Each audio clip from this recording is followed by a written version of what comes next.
Welcome to MedicoApp's PDS Express. In today's class, we'll be seeing this oral pathology question. So this question was asked in the year 2024 and the question was clinical question and they have also given this histopath image.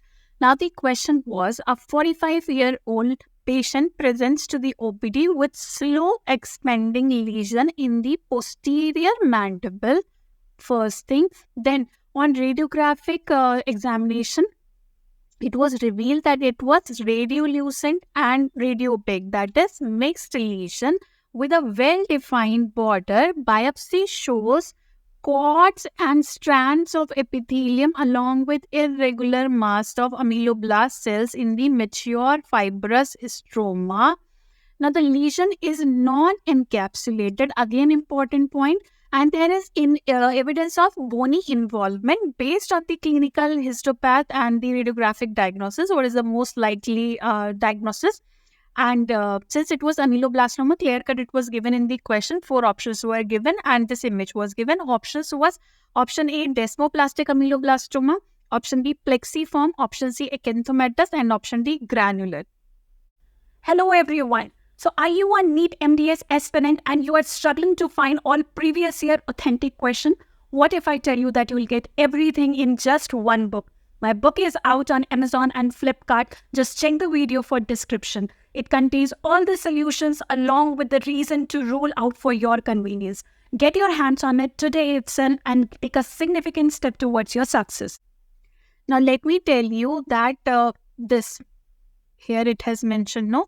With irregular ameloblast cells, mature fibrous stroma, and strands of epithelium. All these, they are the appearance which are seen in plexiform ameloblastoma. One more important thing which is seen in plexiform ameloblastoma, that is, it is present in the posterior mandible. Okay, so you can say there will be cords and strands of epithelium with ameloblast-like cells in the fibrous stroma, like here you can see, right? In cases of desmoplastic ameloblastoma, it is more common in the anterior mandible. And in cases of desmoplastic ameloblastoma, there will be predominantly radio-opaque appearance and dense collagenous stroma will be there. In cases of acanthomatous ameloblastoma, what will be there? There will be squamous metaplasia.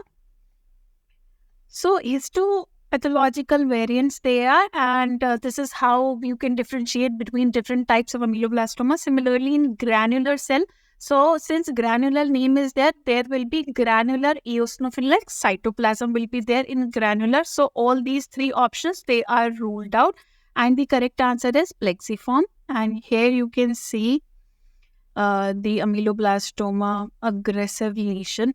Okay, so in ameloblastoma, in plexiform specifically, in question, since it was mentioned that it was slow expanding lesion, yes, in plexiform ameloblastoma, the lesion will be, expansion will be there, but the rate will be quite slow as compared to the other lesions. So the correct answer is that in plexiform ameloblastoma, you can find cords and strands of epithelium along with irregular masses, and radiographically, what you will be seeing? You will be seeing multilocular appearance specifically, so bubble appearance would be seen, and the lesion will be mixed, that is radio opaque and radiolucent.